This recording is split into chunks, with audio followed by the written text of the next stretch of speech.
Buenos días, buenas tardes, buenas noches, bienvenidos a esto que hemos decidido llamar Los Postreros de Adonai, que comienza más o menos así. Shema Israel, Adonai Echad, Adonai Tzidkenu. Shema Israel.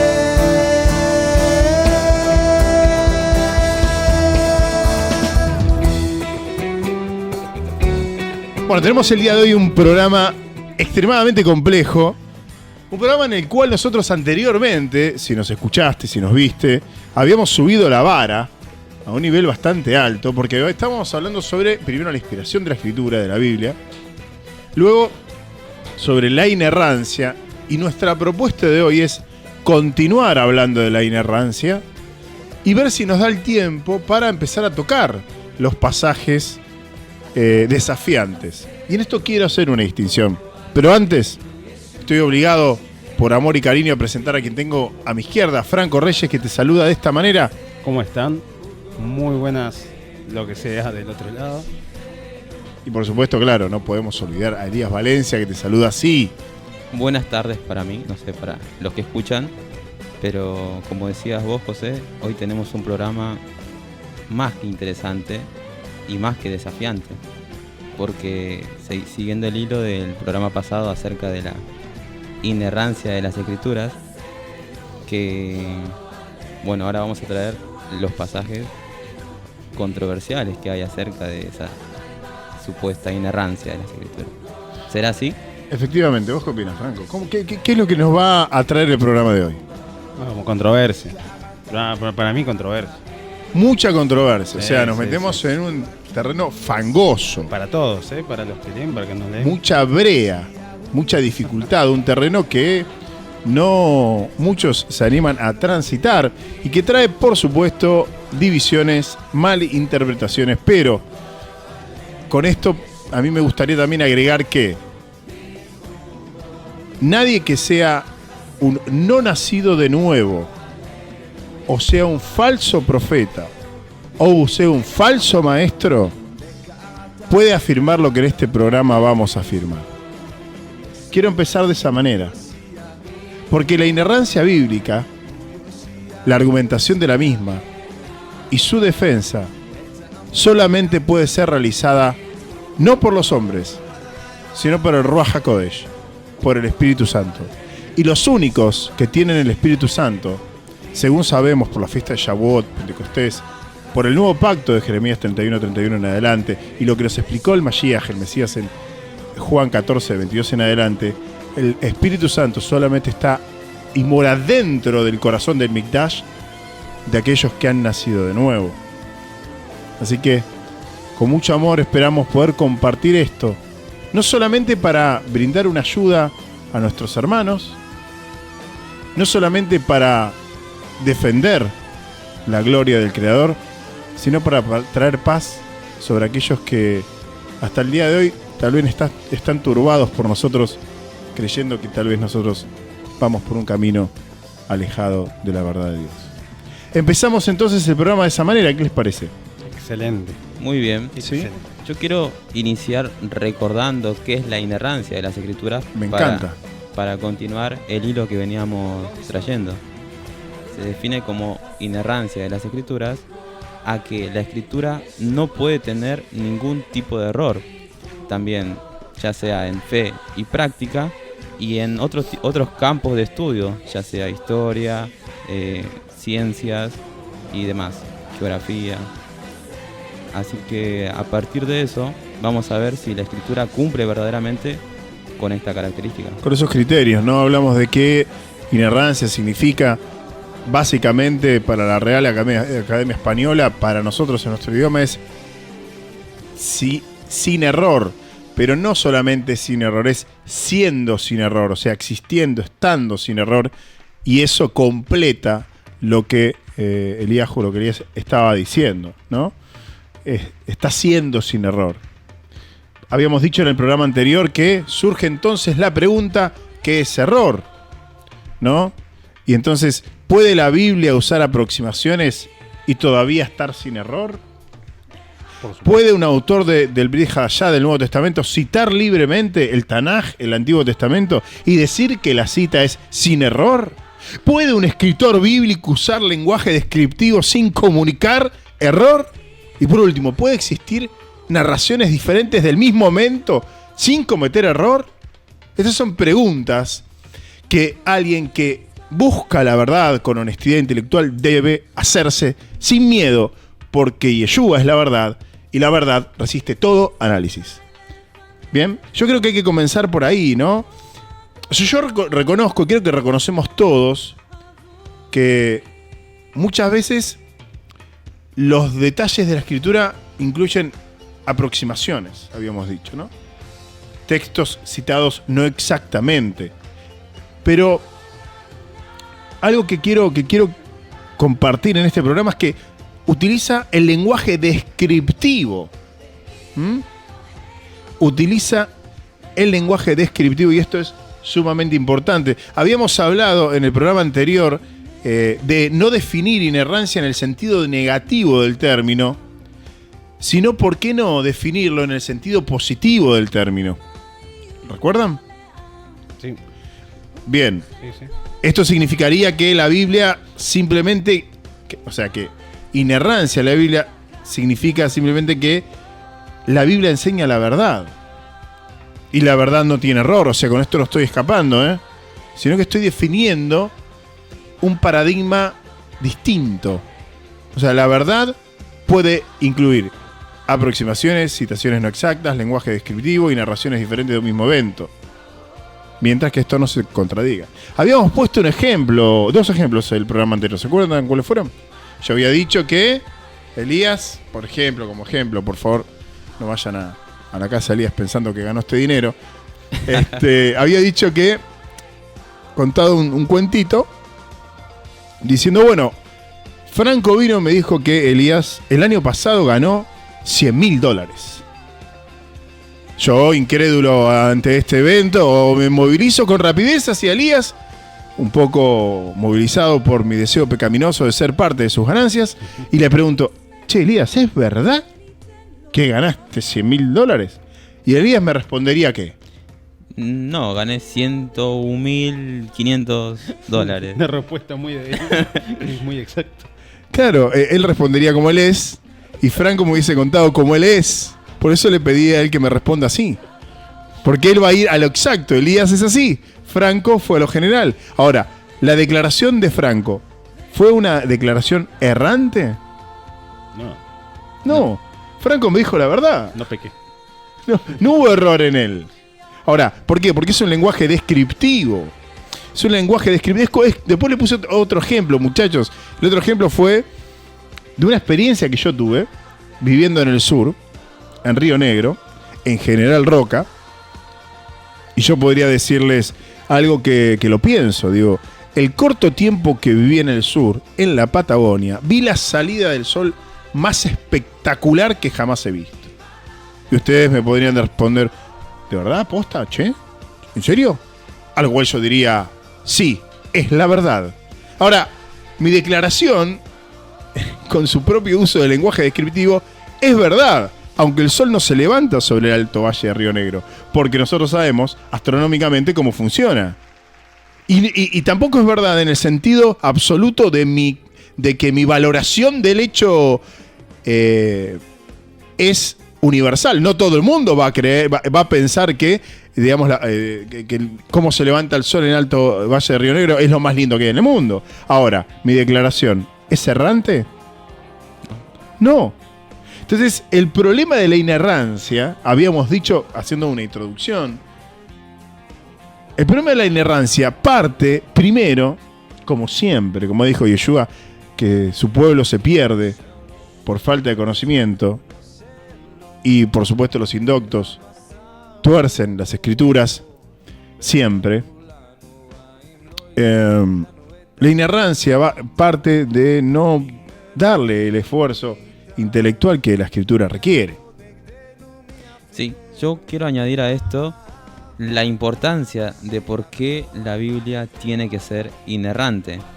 Porque si la Biblia tiene errores, Entonces, errores físicos, como ya habíamos mencionado en los otros campos, ¿cómo entonces poder confiar en que me está diciendo la verdad con respecto a la fe y la práctica? También podría estar errado.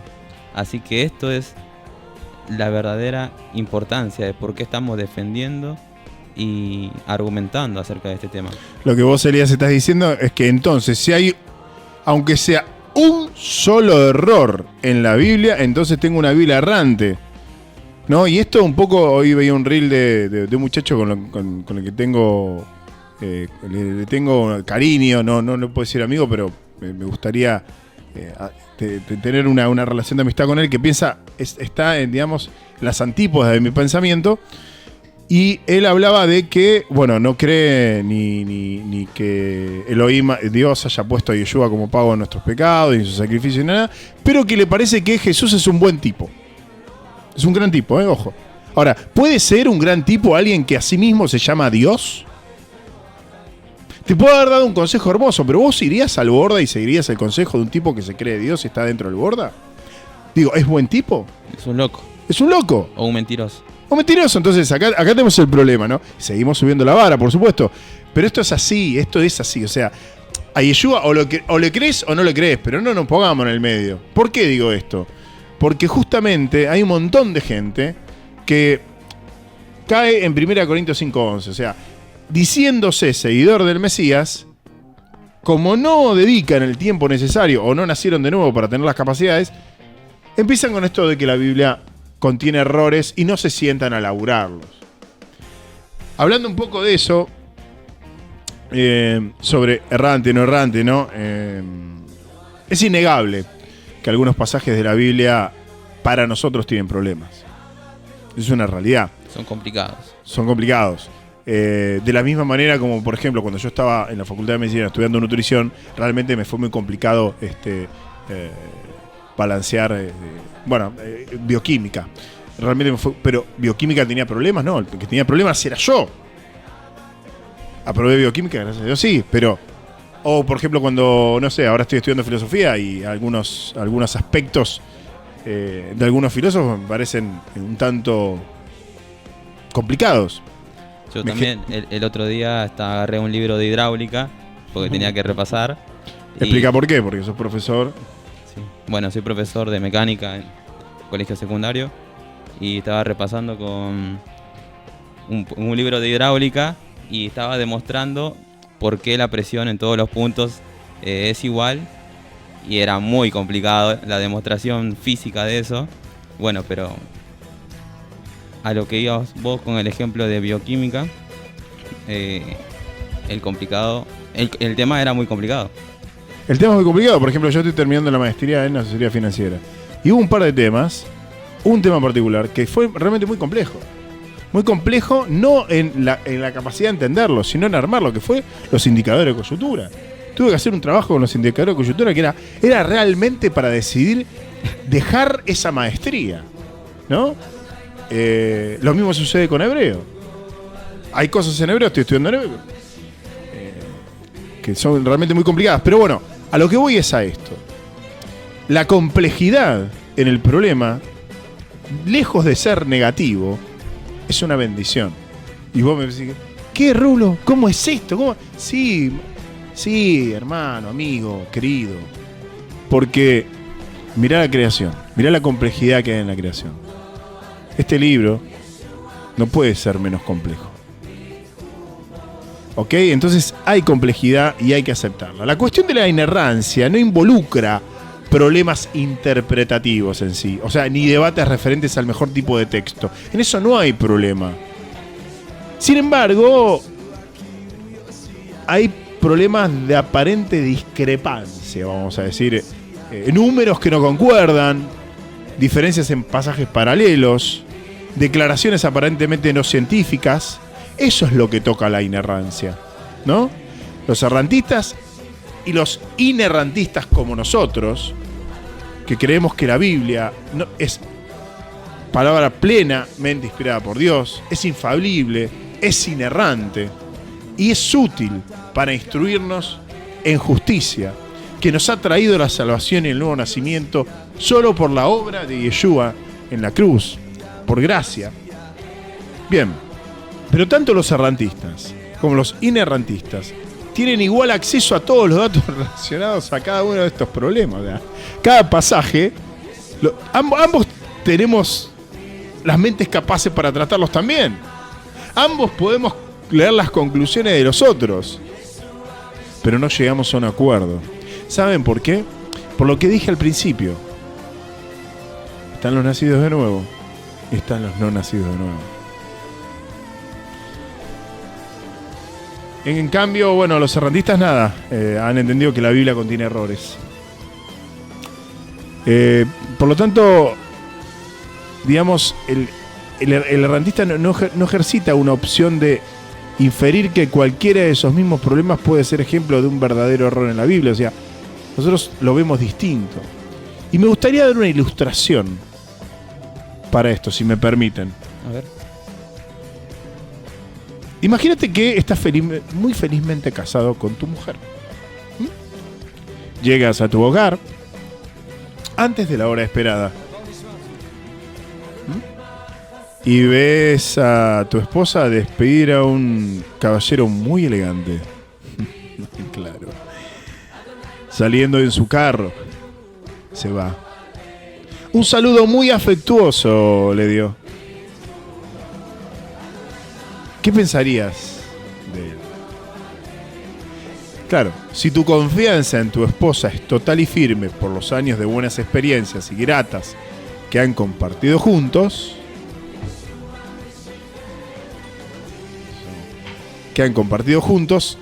vos pensarías que ella tenía una buena razón y santa razón para haber visto a ese hombre dentro de tu casa sin avisarte y que se vaya antes de que vos llegues.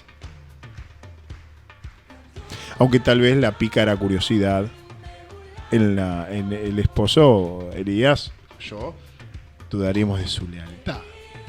Y vos me decís, ¿qué tiene que ver esto con la inerrancia? Bueno, tiene que ver porque tal vez este hombre permanezca callado y no sea hasta su cumpleaños o el aniversario que se dé cuenta que ese hombre que estuvo ahí fue porque le llevó el regalo que le había comprado su esposa a su esposo como sorpresa. Por eso, si la confianza en su relación con su esposa es débil, sus pensamientos van a vagar por todas partes, incluyendo la sospecha de la infidelidad. Por la inseguridad que tiene él hacia su esposa, la va a llamar adúltera delante de sus ojos.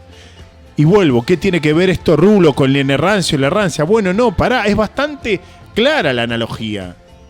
Si yo llego a la Biblia con plena confianza de que sus palabras fueron exhaladas por Elohim y que por lo tanto están sin error, y si esa confianza ha sido apoyada por muchos años en probar que la Biblia es totalmente confiable, y mi experiencia para con la Biblia ha sido transformadora para con mi vida en santidad, entonces encaro la Biblia como aquel esposo que ve a su mujer en esa acción y no teme, o la novia que ve la misma acción y no teme, sino que se acerca a examinar con un corazón predispuesto. Esta es la diferencia entre un errante y un inerrante. Es el corazón del nacido de nuevo. Me voy a poner a llorar. Yo me acerco a la Escritura porque la Escritura cambió mi vida. Y no es un hecho material, es un hecho espiritual. Yo pasé de ser un hombre que me consideraba Dios a ser un hombre que me considero basura. Y alguien pensaba, mirá, la Biblia te lleva a considerarte así. No es una cuestión de autoestima, es una cuestión de verdad. Es una cuestión de la realidad de lo que somos. Hemos pecado contra Dios y pecamos contra Dios. Y en la Biblia encontré el alimento que me lleva a la vida eterna. Y ha sido transformadora mi vida. Pecado tras pecado, lucha tras lucha, confesión tras confesión. Entonces, ¿cómo me acerco yo a la Escritura para analizarla? Con la confianza de una novia. Quiero cambiar el término porque justamente la iglesia es la novia del Mashiach, ¿no? Del Mesías. Entonces voy a cambiar la ilustración. En vez de que llegue un hombre antes a su casa llega la novia y ve al hombre despedir a una mujer. Bueno, yo llego a la escritura con esa confianza, con la confianza de una novia satisfecha y más que amada. Y más que amada. Por eso es que, como decía Elías, nuestro querido amado hermano, si hay un solo error, hay que descartar la escritura. Yo no entiendo con qué cara o con qué honestidad intelectual los errantistas pueden seguir confiando y creyendo en la espiritualidad, en la práctica o en todo lo que tenga que ver con respecto a la salvación, si todo el resto o parte del resto está errado. ¿Cómo pueden confiar si estás viendo que te está fallando? Eso es una lógica que yo no podría soportar. Claro, no sé vos qué opinás sobre esto, Fran. Sobre el ejemplo que diste, por lo que estamos De hablando. lo que estamos conversando ahora, sí. Yo sinceramente pensaba que como que ya no había personas así. O sea, como, o no es que crees una parte y ya está. O sea, o crees todo o descartás todo. Es que es aún peor, porque es lo que dice Eli. O sea, están haciendo de manera selectiva qué es verdad y qué no. Y honestamente yo no puedo entrar con Mole en ese juego. O sea, porque eso es simplemente creer algo porque me gusta o me conviene. Y seamos honestos. La Biblia dice que nosotros no podemos convencer a nadie para que crea. Eso lo hace el Espíritu Santo, Ruach HaKodesh. Nosotros somos llamados a predicar, y predicar en el sentido de pregonar. Muchos son los llamados, pero pocos los escogidos. No es fácil reconocerse a sí mismo como es, como lo describí antes. Eso no lo hice yo por mi propia voluntad. Entonces, muchos errantistas en realidad no han nacido de nuevo. Entonces vos no podés entender algo que no sos. Lo fuiste. Lo fuiste. Y en su momento eras errantista. Yo era errantista. Yo pensaba que la Biblia contenía errores. Aunque, y es más, las veces que en mi tiempo de darwinista lamarquiano y demás, abría la escritura que tenía mi papá para justamente encontrar las contradicciones y poder ir en contra de él. Ser errantista probablemente no haya nacido de nuevo y esté engañado. Y esto, para mí, es fundamental. Es fundamental, porque yo no puedo creer en alguien, aunque me caiga bien. Yo prefiero justamente a un muchacho que haya estado unos años en una religión evangélica, pero que luego se aparte y diga, mira, la verdad yo no creo en esto, me parece que Jesús es un buen tipo, que dio enseñanzas, pero que se aparte, a aquellos que siguen estando adentro por poder, por codicia, por relaciones sociales, por lo que sea. Me parece que ahí está una gran división. Ahora, los supuestos errores en la Biblia. Bueno, a ver, a mí me gustaría, antes de poder abordar cualquier cosa, dar información que nos dé herramientas para poder avanzar sobre esto de una forma un poco profesional, muchachos. Si nosotros pasamos 4, 5, 6 años haciendo licenciaturas, bueno, aquellos que tenemos como hobby el estudio, la licenciatura, o la profesional, licenciatura, que la maestría, que el doctorado, que ahora quiero otra licenciatura, que ahora esto, que estudio años para reparar un motor. Digo creer en el Dios de la Biblia y no le presto atención ni siquiera a un pasaje de 10 versículos todos los días. Y no respondo una o dos simples preguntas como ¿qué expresa el escritor y cómo puedo aplicarlo a mi vida? Y quiero entender los errores de la Biblia. Digo, qué sé yo, digo de pronto me parece. Como esas personas que no entrenan nunca y quieren correr un maratón después.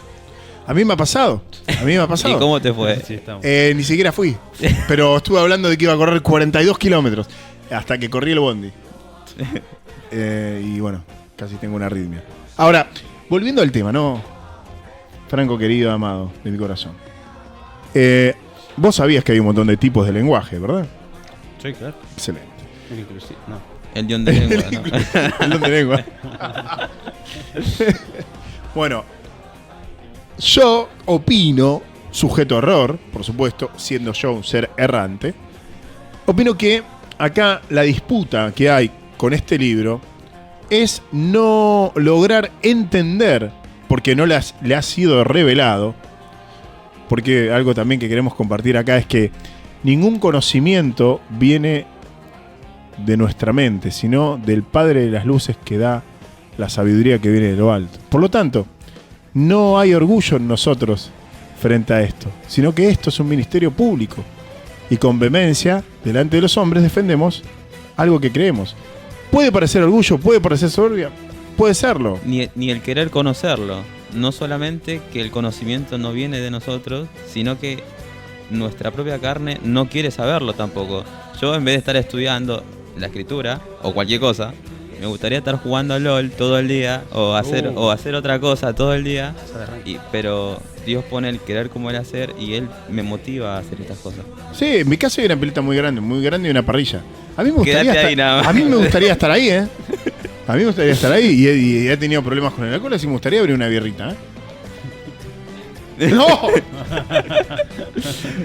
Pero bueno, vamos a esto, ¿no? Yo creo que el problema que tenemos acá, y me gustaría abordarlo de esta manera, compartirles esto, a ver qué opinan, es... Hay dos lenguajes en conflicto.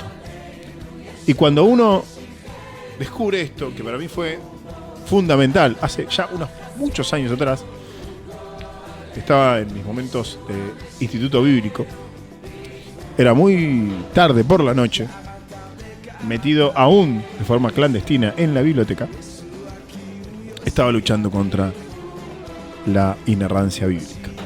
Me encontraba muy turbado, muy mal, porque veía errores en la Biblia y yo había dedicado irme a vivir adentro de un internado para estudiar la Biblia. ¿Ok?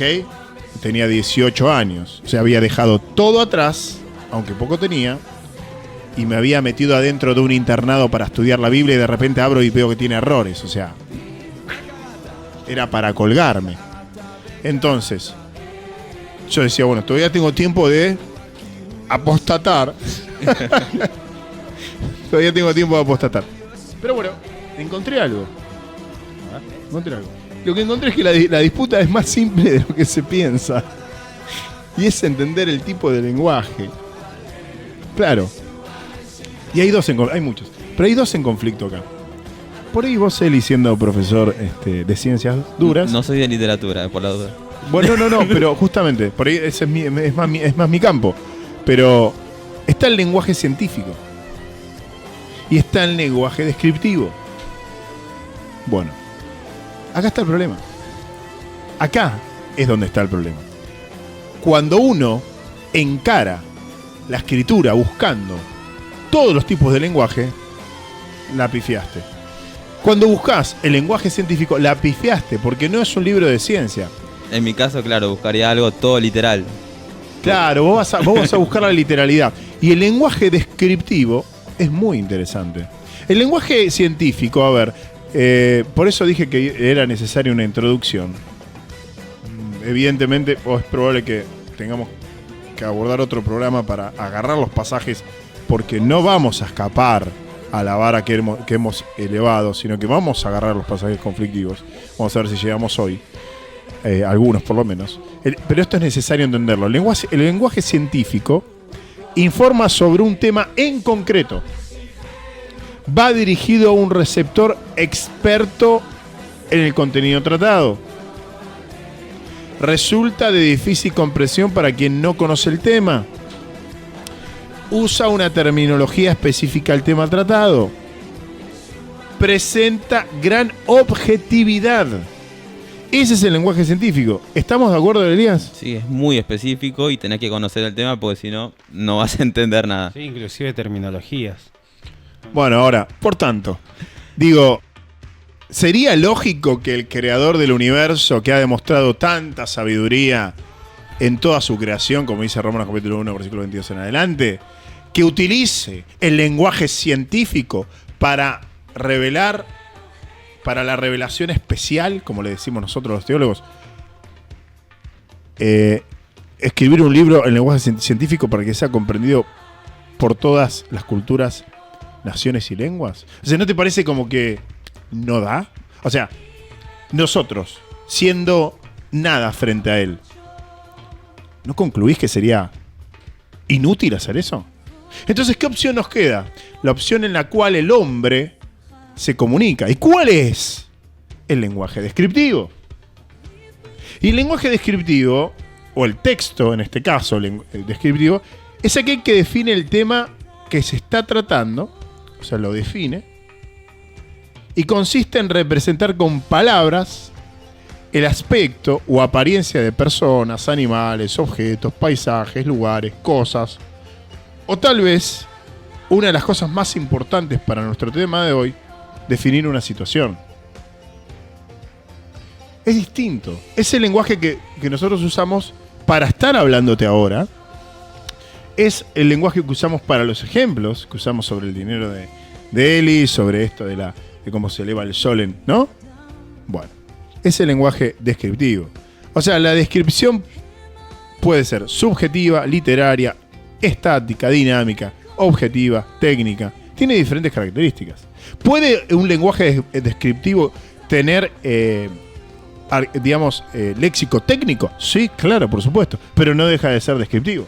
¿Puede tener componentes históricos? Sí, pero no deja de ser descriptivo. La Biblia se comunica usando el lenguaje descriptivo. No hay forma de negar esto. Cualquier persona que haya cursado lengua en primer grado lo puede entender. Es así, es lenguaje descriptivo. Es la forma común de comunicar para todo ser humano, muchachos.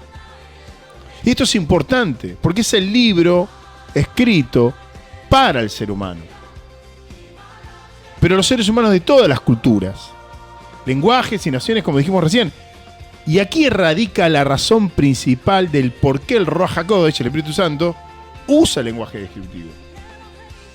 O sea que para poder entender los pasajes que a nosotros nos conflictúan, y gracias a Adonai que nos conflictúan porque nos llevan a depender más de Él y a hacernos más pequeños nosotros, este tipo de lenguaje transmite conocimientos e ideas de forma muchísimo más gratificante de lo que el lenguaje científico podría ser.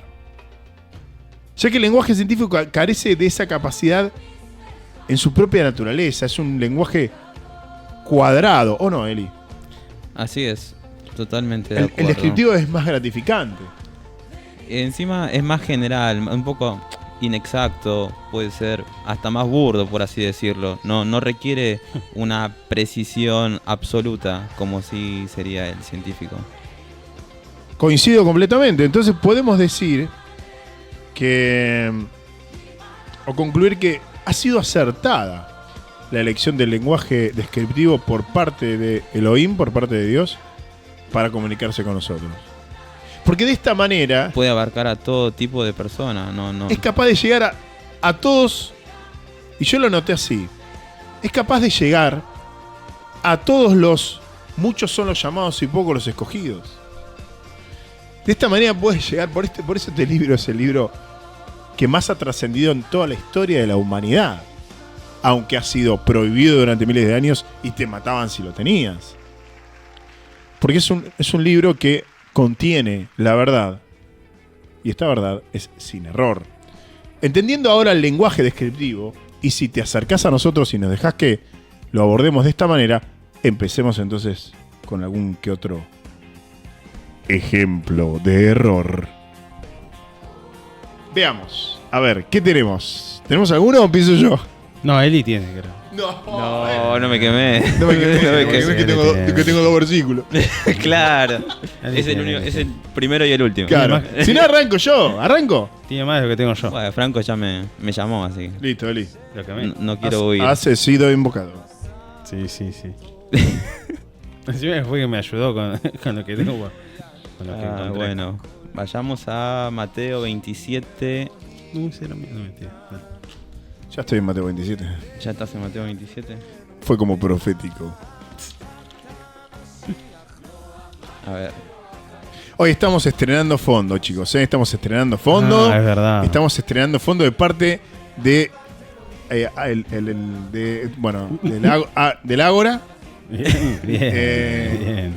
Del Ágora. Y la verdad que los chicos acá laburan muy, pero muy bien. Sí, a mí me encanta. Recomendamos el lugar, nos tratan excelente. Los micrófonos son de muy buena calidad y tienen el mejor brazo del mercado. Avanzamos, Eli. Muy bien.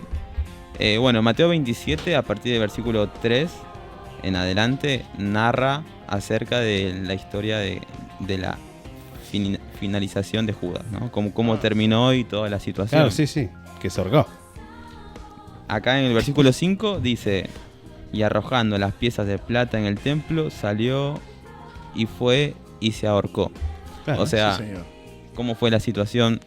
Lo resumo, así no estamos leyendo Sí, tanto. sí, porque no tenemos tiempo. Sí. Judas fue a los sumos sacerdotes y ancianos, arrepintiéndose de haber entregado a Jesús, y le tiró las piezas de plata, y luego dice que los ancianos, con ese dinero que le habían dado a Judas, compraron un campo, y Judas, bueno, se ahorcó. Pero después en Hechos, capítulo 1, versículo 18, Sí. ¿qué dice? Leo. A ver. Este, pues, con el salario de su iniquidad, adquirió un campo y cayendo de cabeza se reventó por la mitad y todas sus entrañas se derramaron. Hablando de Judas. Claro. Entonces, acá hay dos problemáticas. La primera es: ¿la plata la tenía Judas o la tenían los ancianos? Los ancianos lo tenían. A ver, quiero hacer una aclaración ahí con el tema de ancianos. El sumo sacerdote me refiero. Eso, lo tenía, o los sacerdotes, porque anciano es un término principalmente de la iglesia. Claro, pasa que ahí en Mateo 27 dice a los sumos sacerdotes y ancianos. Sí. Pero bueno, sí, son los sumos. Para, Está bien, para aclararlo, Sí. porque después hay un rol de anciano y tal cual. para que no se confunda. Sí. Por ahí algún hermano. Medio distraído, puede pensar mal. Tal cual. Bueno, esa es la pregunta, ¿no? Porque acá está hablando de dos cuestiones. Si ¿quién compró el campo? ¿Judas, como dice en Hechos, que él adquirió el campo? ¿O en realidad los sumos sacerdotes, el sumo sacerdote y los sacerdotes y los ancianos fueron ellos que compraron el campo? Claro, tenemos una contradicción tremenda. Y la muerte. Pero esa es otra. Sí, Esa es otra. Partamos en esta. O sea, nosotros tenemos que, según Mateo 27:5, fueron el sumo sacerdote y sus súbditos quienes compran el campo. campo. Sí, el campo de sangre. Pero Pedro, cuando relata, describe, habla, cuando él habla, se para y habla, dice otra cosa, ¿verdad? Así dice. Entonces, ¿cómo se resuelve esto? ¿Hay una contradicción? ¿Hay un error en las escrituras? ¿No saben qué están contando? ¿O qué está pasando? Yo tengo una opinión ¿Se sobre eso. olvidaron? Me gustaría escuchar la opinión de ustedes. Yo también tengo una opinión. Yo no. A ver, Eli. ¿Vos, Franco, no tenés? No. Oh.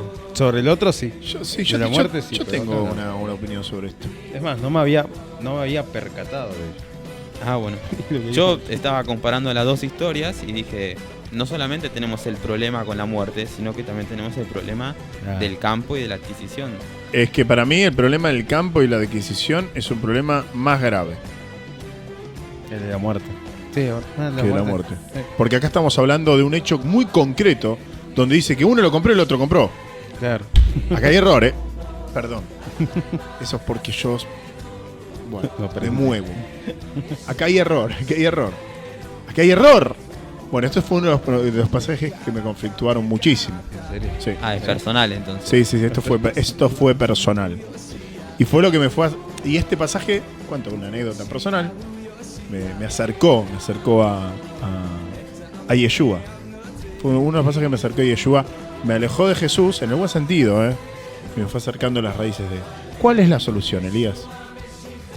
Lo que yo pude, en mi comprensión, entender es la palabra que se utiliza para adquirir se puede traducir como obtener, pero ese obtener puede ser propio o puede ser ajeno.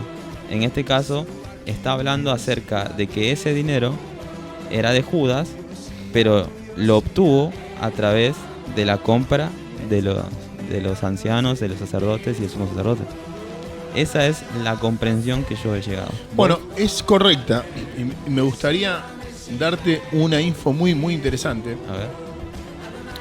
Y es que, bueno, acá los relatos parecen tener el problema pero Hay que entender que el sumo sacerdote no podía aceptar ese dinero. No, porque está manchado con sangre. Claro, no podían aceptarlo. Entonces, ¿qué se hizo? Se adquirió en nombre de Judas ese terreno. Lo que pasa es que cuando nosotros nos alejamos de la cultura judía, nos alejamos de la comprensión. O sea, ¿de quién era el terreno ese? De Judas. Claro. Comprado con el precio de su salario.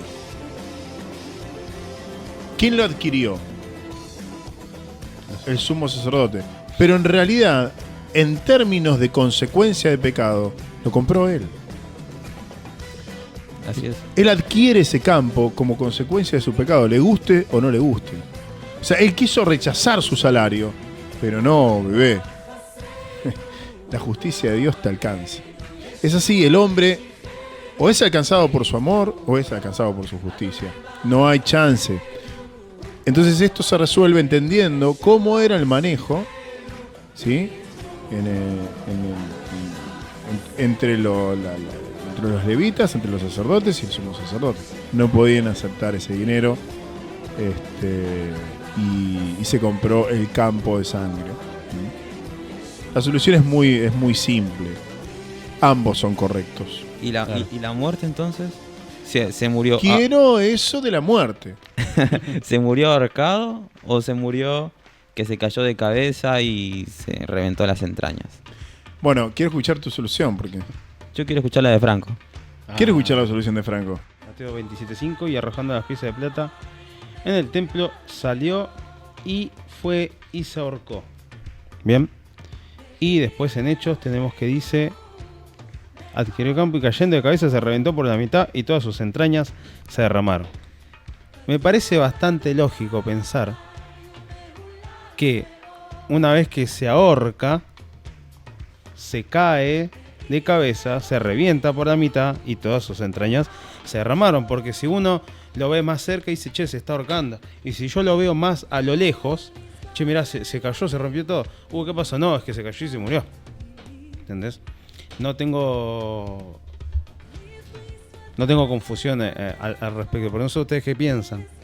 ¿O qué pueden aportar? Para mí es un pasaje que justamente dentro de la prueba testimonial, que es algo que no vamos a tocar hoy, pero sí vamos a tocarlo cuando hablemos de Yeshua como persona real e histórica.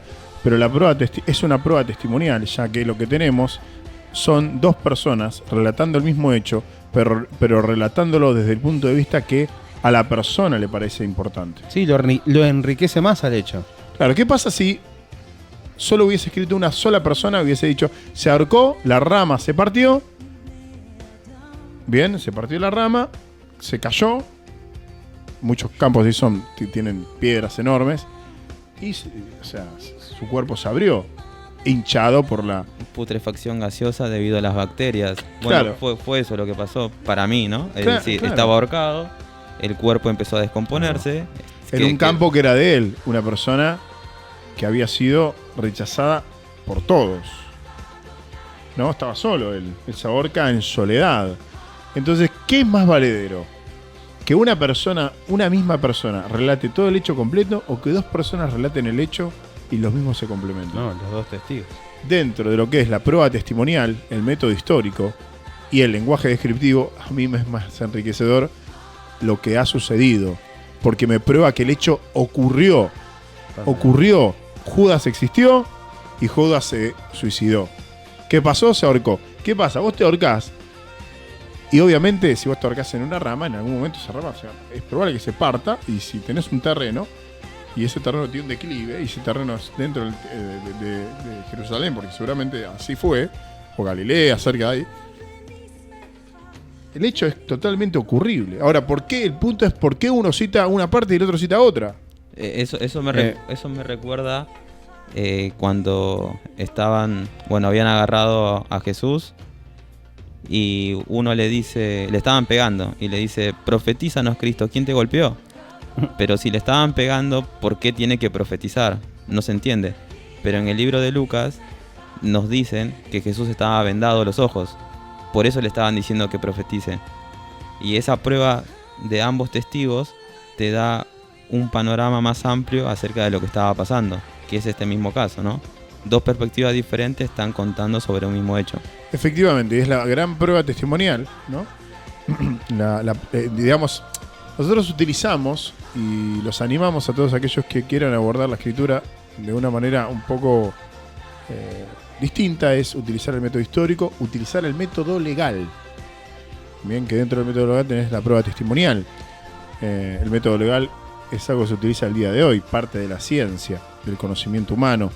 No es religioso, no está basado en unos encumbrados que dijeron esta es la verdad, este es el método y no tenemos ninguna prueba para afirmarlo. No. El método legal es un método increíble para entender esto y justamente el lenguaje descriptivo nos ayuda a comprender. Estos errores son bastante simples, ¿o no? Sí, Sí. yo creo que es por la diferente perspectiva, justamente. Hablando del relato en sí. Tengo yo un pasaje. A ver, Eli, ¿podés ir a Mateo capítulo 20? Bueno, Tal vez, no sé si querrá mi queridísimo hermano Franco ir tal vez a Lucas capítulo 18. Esperando que me ¿Y por qué yo no habría de ir a Marcos 10? ¿Lucas cuánto? Lucas 18. Yo voy a ir a Marcos. Y un saludo enorme para mi hijo que lo amo tanto, se llama Marcos. Hijo, te mando un abrazo enorme. papá está en la tele. A ver cuando nos juntamos, Marcos. Invitado por acá. Igual sí. ¿No está en vivo esto? ¿Esto no sale por Canal 11? Claro. Bueno, entonces estamos en un evento precioso, porque, a ver, Eli, léeme rápido, Mateo 20 del 29 al 34. Raudo. Al salir ellos de Jericó, le seguía una gran multitud, y dos ciegos que estaban sentados junto al camino, cuando oyeron que Jesús pasaba, clamaron diciendo: Señor, Hijo de David, ten misericordia de nosotros. Y la gente le respondió para que callasen, pero ellos clamaban más, diciendo: Señor, Hijo de David, ten misericordia de nosotros. Y deteniéndose Jesús los llamó y les dijo: ¿Qué queréis que os haga? Ellos le dijeron: Señor, que sean abiertos nuestros ojos. Entonces Jesús compadeció, les tocó los ojos y enseguida recibieron la vista y le siguieron. Excelente. Bueno, Franco, te pido por favor si me puedes leer Lucas 18 del 35 al 43. Aconteció que, acercándose Yeshua a Jericó, un ciego estaba sentado junto al camino mendigando, y al oír a la multitud que pasaba, preguntó qué era aquello, y le dijeron que pasaba Yeshua Nazareno. Entonces dio voces diciendo: Yeshua, Hijo de David, ten misericordia de mí. Y los que iban delante le reprendían para que callase. Pero él clamaba mucho más: Hijo de David, ten misericordia de mí. Yeshua entonces, deteniéndose, mandó traerle a su presencia, y cuando llegó le preguntó, y diciendo: ¿Qué quieres que te haga? Y él dijo: Adonai, que reciba la vista. Y Yeshua le dijo: Recíbela, tu fe te ha salvado. Y luego vio y le seguía, y glorificando a Dios, y todo el pueblo, cuando vio aquello, dio alabanza a Dios. Excelente, voy yo con Marcos. Mismo hecho, mismo evento, relatado por tres personas diferentes. Dos de esas personas una de esas personas estuvo presente, dos de esas personas relatan, escriben lo que Kefa, Pedro y Pablo les explicaron. Marcos, discípulo de Pedro, de Kefa. Pedro le explica el evento y le dice que sucedió esto.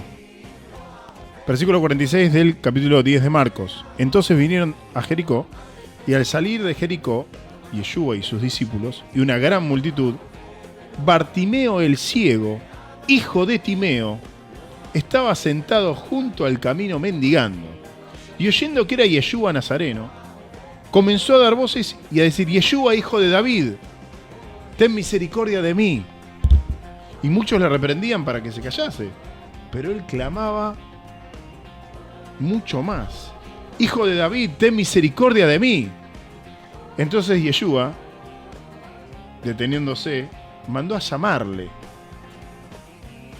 Y llamaron al ciego, diciéndole: ten confianza, levántate, te llama.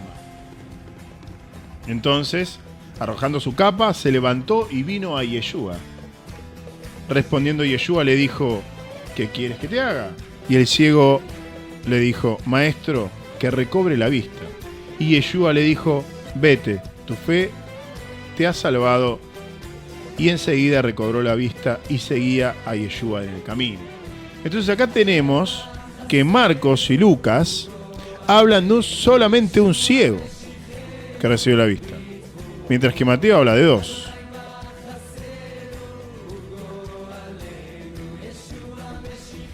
Mirá vos. No me había percatado. ¿Para qué? Quiero ir a ¿Cómo lo resolvemos? Marcos 10. Marcos Díaz no escribió. ¿Cómo resolvemos esto? Yo quiero una solución. No hay por qué. Yo quiero un diezmo. ¿Cómo resolvemos esto? Por favor. Por favor. Ahí está. Ok. Bueno, ¿qué se te ocurre? Bueno, a ver. Hablamos de tipo de lenguaje descriptivo, ¿verdad? Sí. Hablamos también de el método legal y testimonial. Acá nadie dice que solamente un ciego fue sanado. Y lo de Marcos es espectacular porque hasta da el nombre de la persona. Hijo de quién era, que es lo que había que hacer en ese momento. O sea que, salvo Mateo, que fue el que le llamó la atención que sean dos, a los otros dos les llamó la atención que fuese uno solo. Y es el uno solo, el único que se dice en Marcos el nombre y dice que siguió Yeshua. Entonces acá lo que hay es una valoración del evento histórico. Encima lo conocían, porque sabían de quién era hijo. Exacto. O sea que había algo más personal ahí. Y lo nombra. ¿Y quién lo nombra? El discípulo de Pedro lo nombra. O sea que era conocido de la zona. Ahora, volvé a Mateo 29 al 34, Eli, por favor. ¿Qué parte? Mateo 20 del 29 al 34. Al salir ellos de Jericó, les seguía una gran multitud. Y dos ciegos que estaban sentados junto al camino, cuando oyeron que Jesús pasaba, clamaron diciendo: Señor, Hijo de David, ten misericordia de nosotros. Y la gente le reprendió para que callasen. Pero ellos clamaban más, diciendo: Señor, Hijo de David, ten misericordia de nosotros. Y deteniéndose Jesús, los llamó y les dijo: ¿Qué queréis que os haga? Ellos le dijeron: Señor, que sean abiertos nuestros ojos. Entonces Jesús compadeció, les tocó los ojos, y enseguida recibieron la vista y le siguieron. Bien. Por algún motivo, Marcos y Lucas valoran a uno de los dos ciegos.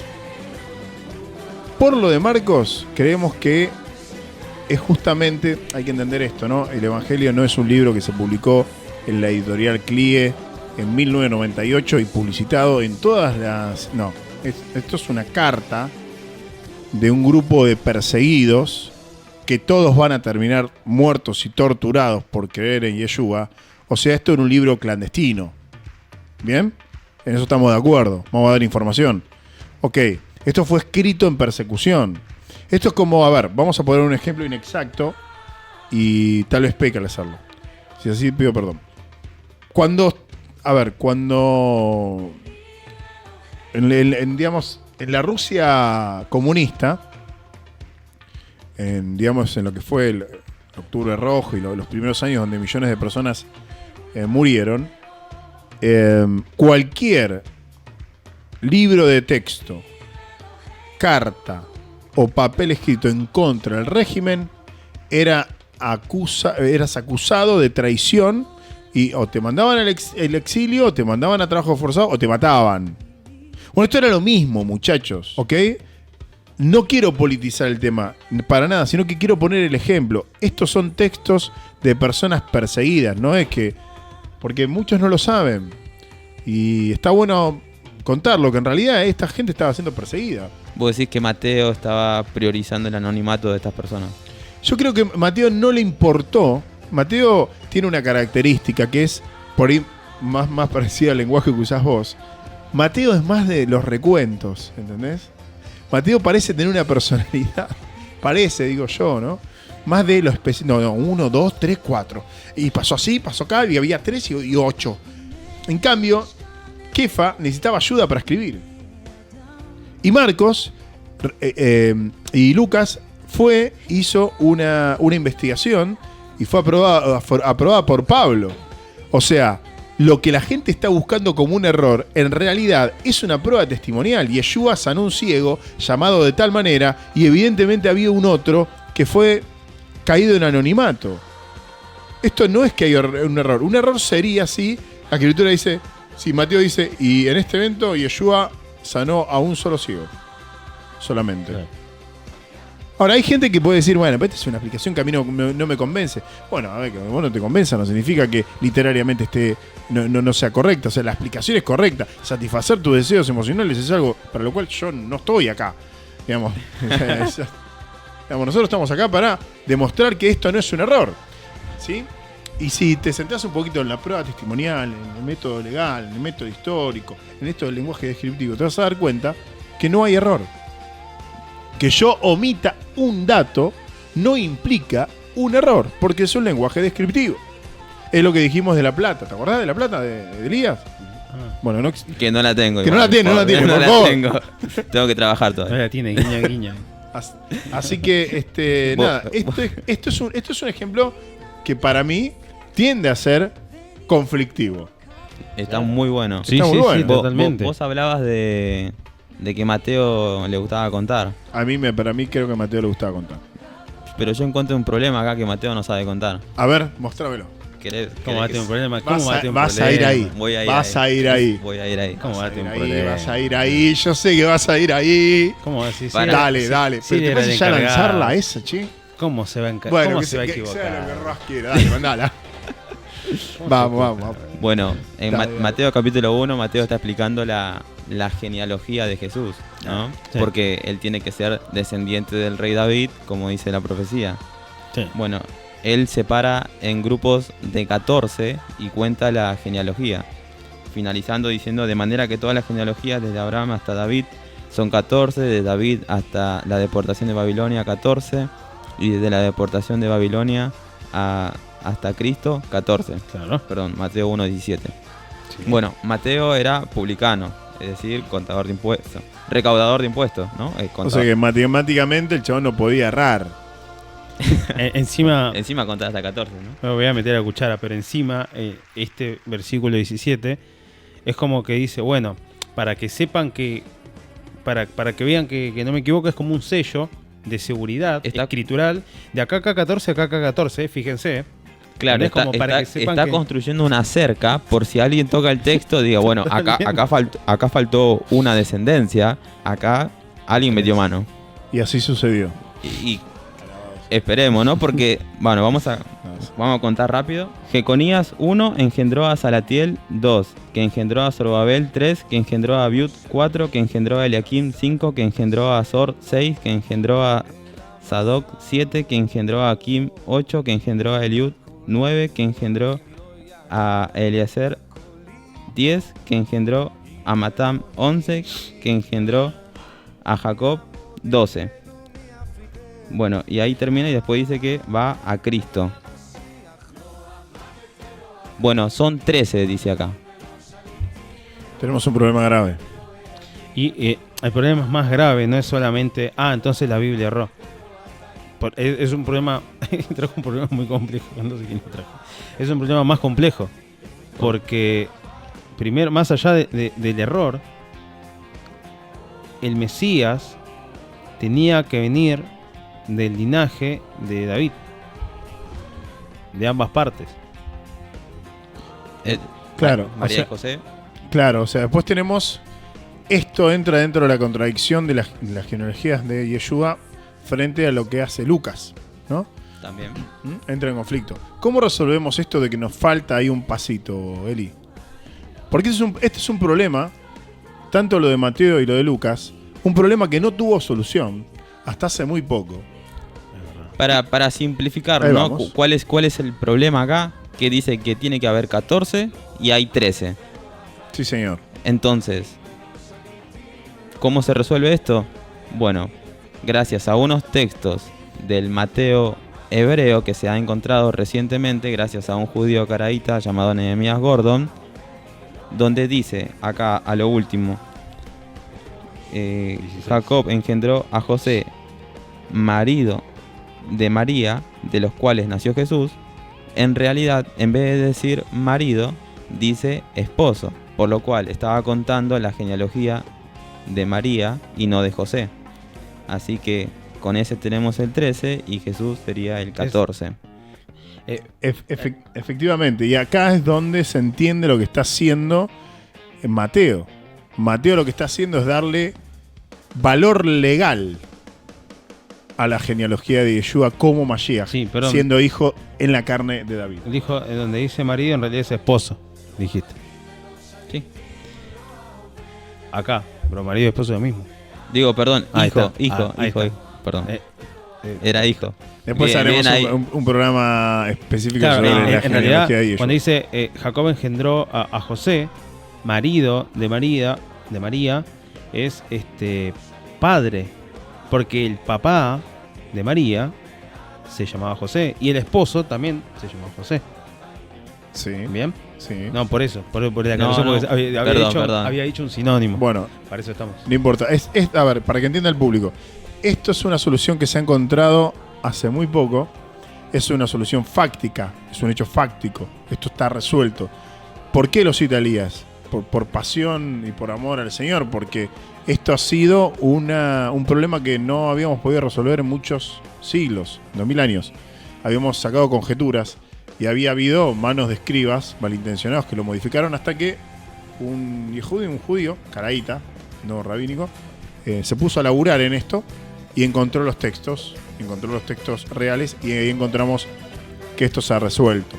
Bien. Esto es un problema muy grande. Es muy... Era muy grande. y la es- explicación es mayor, solamente que, bueno, no había mucho tiempo para... Sí, tal cual. Y vamos a dedicarle también un capítulo, ¿por qué no?, a la genealogía de Yeshua. Sí, Me parece que es para claro. mostrar pruebas y demás.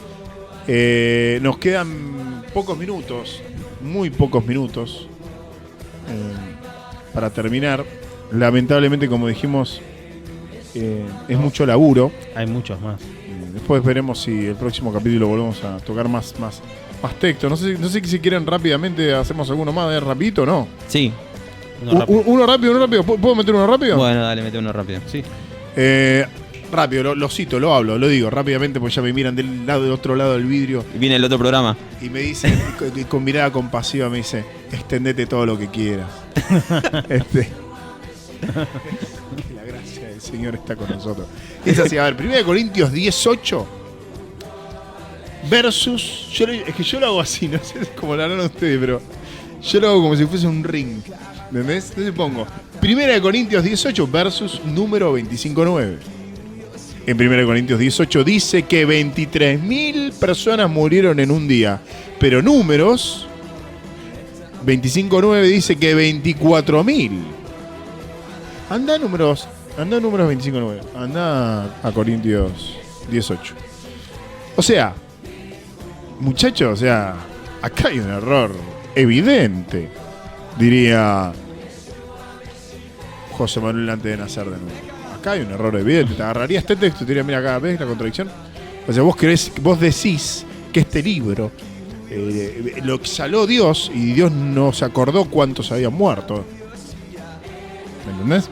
O sea, ¿cómo vas a creer en esto? ¿Es esto lo que está pasando? ¿Qué dice Corintios 10, 8? Dice, ni forniquemos como algunos de ellos fornicaron y cayeron en un día 23.000. ¿Qué dice Números 25.9? Y murieron de aquella mortandad 24.000. Bueno, excelente. ¿Cómo dice? 24.000 murieron. 24.000. Entonces hay una contradicción, muchachos. Yo me voy, chao. ¿Cómo lo resolvemos? ¿Cómo resolviste? Volvé a leer 1 Corintios 18. Y forniquemos como algunos de ellos fornicaron y cayeron en un día 23.000. ¿En un día cuántos cayeron? 23.000. ¿Y números qué dice?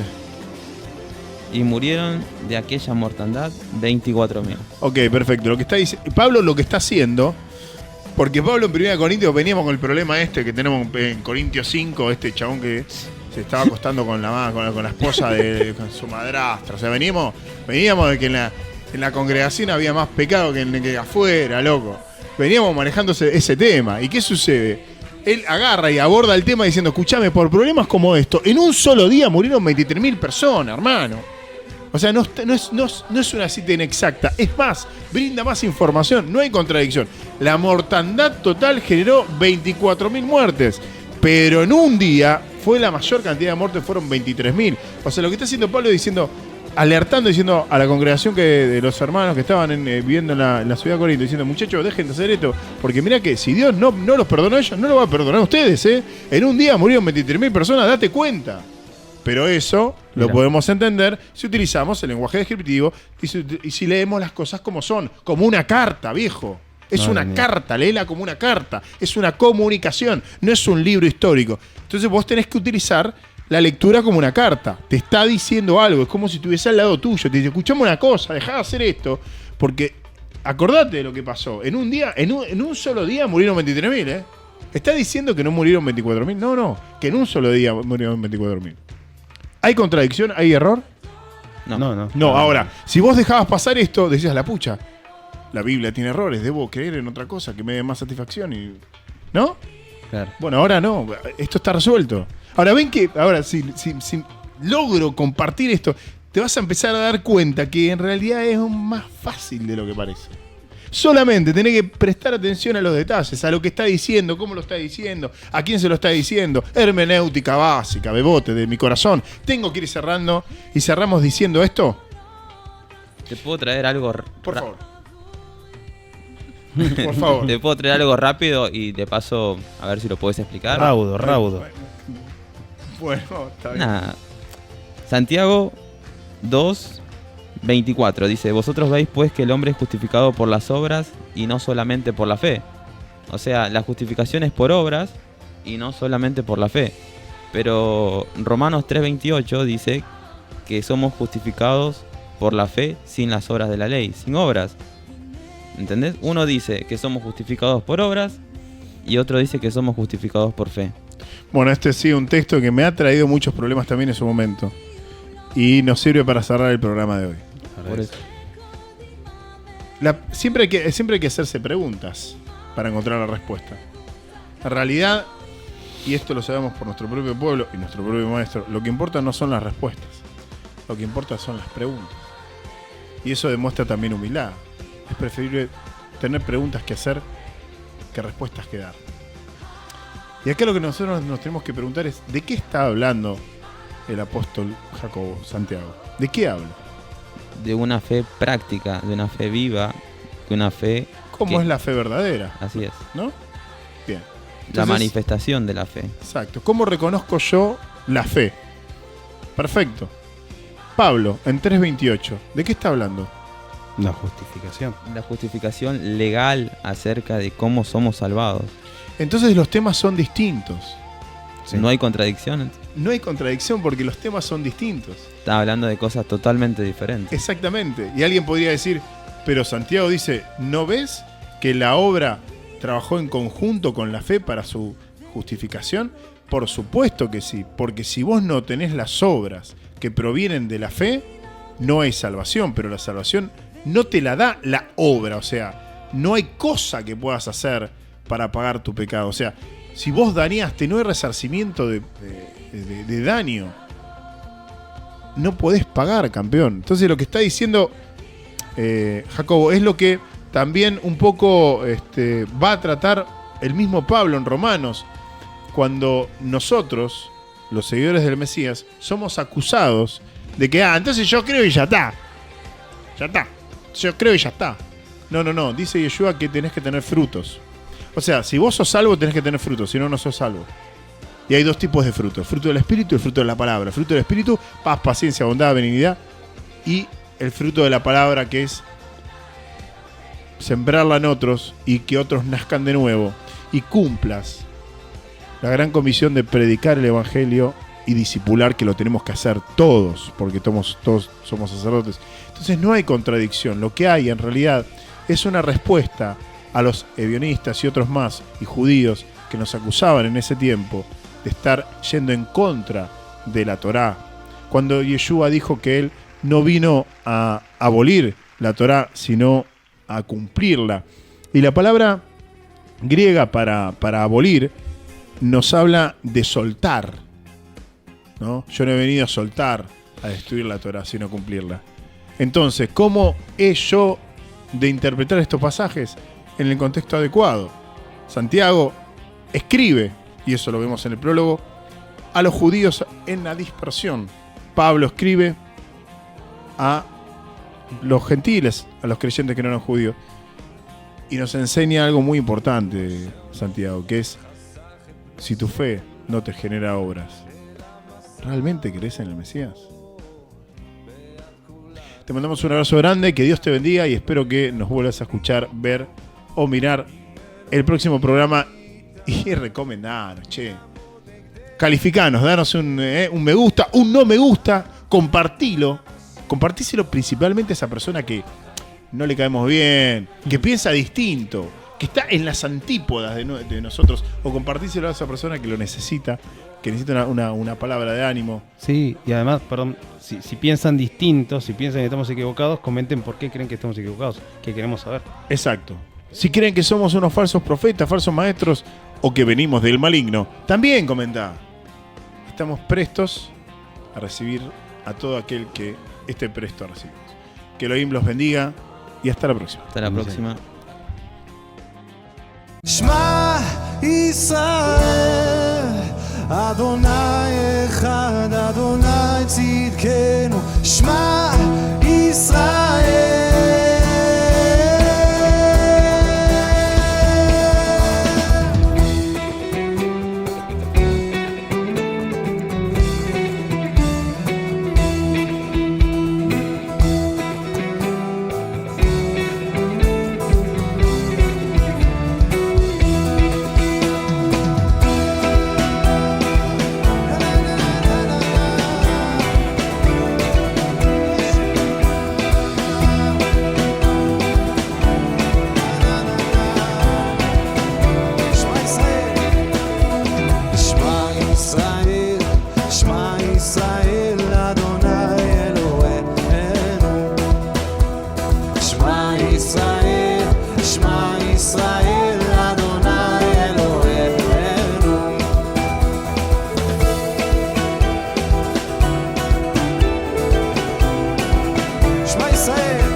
Yeshuatenu, Adonai Echad, Adonai Tzidkenu, Adonai Yeshuatenu.